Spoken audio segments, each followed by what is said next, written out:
Hublay shibon ko try Yang me ai jing shai Me penda pen biang jing don kam jong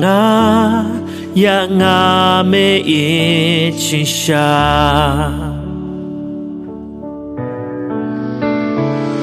Hublay shibon ko try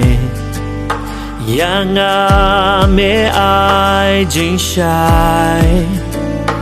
Me penda pen biang jing don kam jong Yang me I chi sha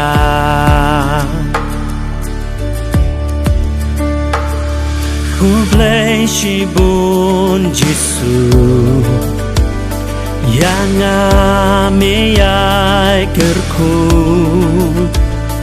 Me penda pen biang jing don kam jong Yang me I chi sha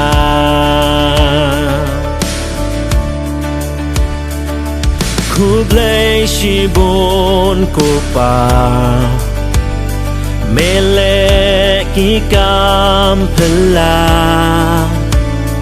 Me penda pen biang jing don kam jong Yang me I chi sha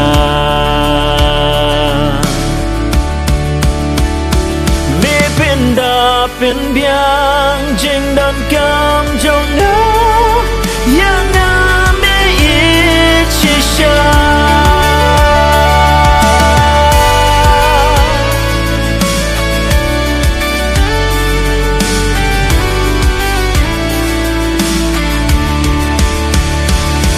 Penda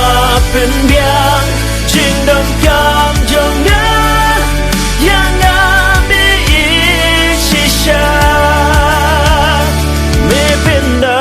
pen biang jing don kam jong Yang me I chi sha